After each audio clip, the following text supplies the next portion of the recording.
on large devices. This demo has all of those put together in a nice package.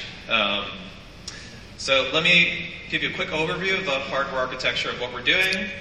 Pop the next slide, because that has the picture of this. Thank you. Well, the next slide. And we have a bunch of different devices and boards that are physically on this guy. So we've got a couple chips, a couple boards here. These are both A7-based boards, so they're running Java SE.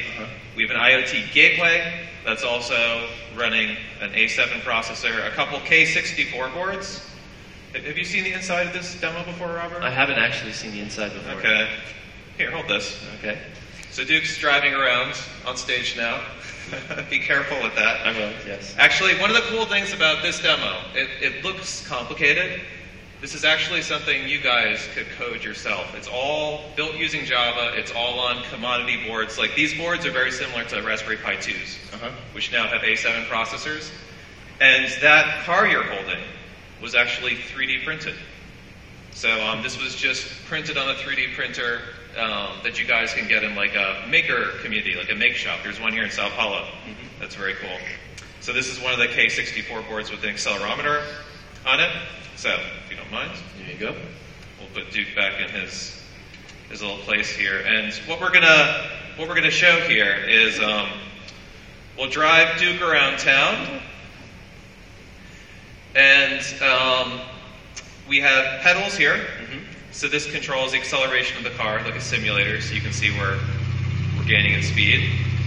We have a map over here, and this is running a JavaFX map-based view that we can zoom in on. That's out. Here we go. And we're actually driving around San Francisco, so you can see the route we're cruising around on. And we're actually getting feedback from devices, too. So if I cover this board, we go into nighttime mode, just like it's dark outside. So an example of intelligence right on the device. Exactly. On the screen, you can see the back-end service. This is running on the IoT cloud. Right. And as I accelerate, you should see the red one go up. As I shake Duke, we're going around some really rough bumps, maybe unpaved territory in San Francisco. And I think we should go a little faster. Yeah, I think we should too. Okay, so I'm going to show you another feature of this car. We actually have a battery sensor here. This tells us how many miles until the next charge. And let me pop to the other screen here. Boop. Okay, so this shows us the lifespan of the battery. You can see that the battery drops off very steeply. Most electric cars are like this. Once you hit a certain threshold, the battery just becomes unusable. You have to take it in for maintenance. And it's really good if the car manufacturers can identify when this is going to occur. Oh, wow. We just went into light speed. Oh, and we're going pretty... I think we're driving kind of like a cab driver in Rio. Okay, and you can see the red line going across the graph, which tells us when we've actually exceeded the battery capacity. Yep.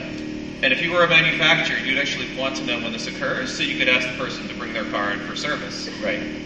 So imagine if you're driving on the car here, if you look at the display, shortly the warning popped up. So, battery maintenance required. Within the next 400 miles, your local service station is reserved Tuesday, 9 a.m. for you. All set. There you go. All right. Thank you. All right. Thanks very much for having me. Thank you very much for joining us.